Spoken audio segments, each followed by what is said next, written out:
This is Aniket. I'm based out of Pune, and I'm currently working as an APM at Simplilearn, which is based out of Bangalore. I recently moved to this role 3 months back from Upraised. Before that, I did a bunch of things. I'm a graduate of mechanical engineering from Pune University. Graduated in 16, then moved to Accenture, did a bunch of SAP consulting for some time. Then I moved to an advertising startup. I was there for a good time.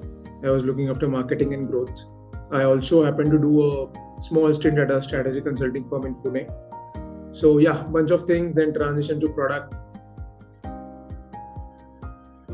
You get to know a role, you tend to, first of all, go to LinkedIn, you check what people do and what kind of startups you want to work like with and what kind of product managers work over there and what are their profiles. So if you go to typical a very big internet company and like an Amazon or a Google one, or maybe a Netflix, you will find very coveted MBAs working over there as product managers. So that was a thing which again I got as a realization that you might have to get an ISB or a Wharton or an IIM to get into a Google or an Amazon. So that kind of gave me a perspective that, hey, maybe I really need an MBA. But then I started discovering the next layer or a kind of new layer of early stage startups or high-paced startups, which are actually valuing the real-time skills and like people who can just get the job done. A common question everybody faces that, yeah, I'm discovering what is product management. Over a period of time, I'm getting to know, I'm talking to people, but there is no set curriculum, right? Because it's just ocean of millions of things. Maybe if you're talking to a PM, let's say at a enterprise level company, they're saying, no, maybe, Aniket, the design aspect is not that important in B2B. But if you're talking to really fast moving B2C product manager, he's saying, dude, design is literally half of a job. And that just puts you into this confusion that there are 10 things, but at what extent I have to learn what?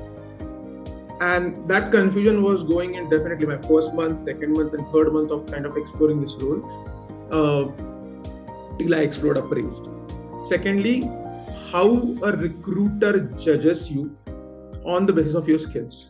Because everybody talks about like in new age startups, everybody is just looking out for your skills. But how do they really will kind of evaluate you? Whether it is through just conversations, whether it is through your extracurricular activities, or maybe throwing a side project on you. So that I was actually struggling. Then how can I elevate my profile? And how I can give myself a validation that I'm good enough for this role. First of all, I went through Mona's profile. It's really stellar. She worked with Airbnb, and I thought I would be in good hands if I'm getting mentorship from someone who has already worked on such scaled products from 0 to 1, 1 to 10, and 10 to 100 maybe. So that was one thing. Second thing was your testimonials. Definitely, it really gave me a confidence that okay, they're really converting to some valuable startups and people are really moving these two roles. Third is how you were very crystal clear about, what is required out of a candidate, and we are taking a KYS test, and if a certain score is there, we'll pull you in and things will set in motion. So I liked how you are very crystal clear about what you were giving out and what is required out of a candidate. And I think, yes, most important thing was how it being as a job focused program. So it will, we keep on talking that learning is important, upskilling is important, but outcome is everything. I think it's really well designed program.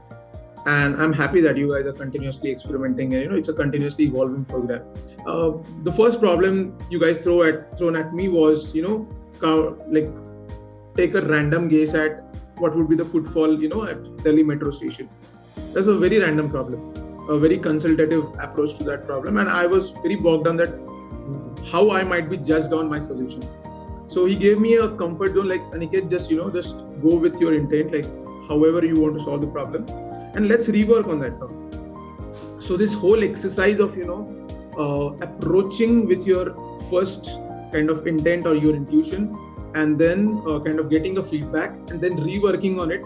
This whole journey, I think, got to a point of, perfection in such a way that I got confidence that I can solve unknown, interesting, and even very boring problems also.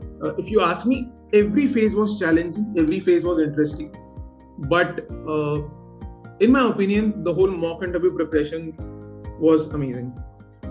Be it peer-to-peer, be it expert. I'll first of all talk about the expert interviewers.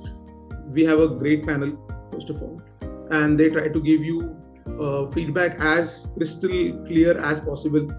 I think peer-to-peer interviews really help me, kind of getting in accustomed to the whole interviewing process, because you kind of start practicing with the people you like, maybe people who you're partnered with, then you get comfortable, then you start practicing on your own more, right? And the whole conversation, like I used to remember that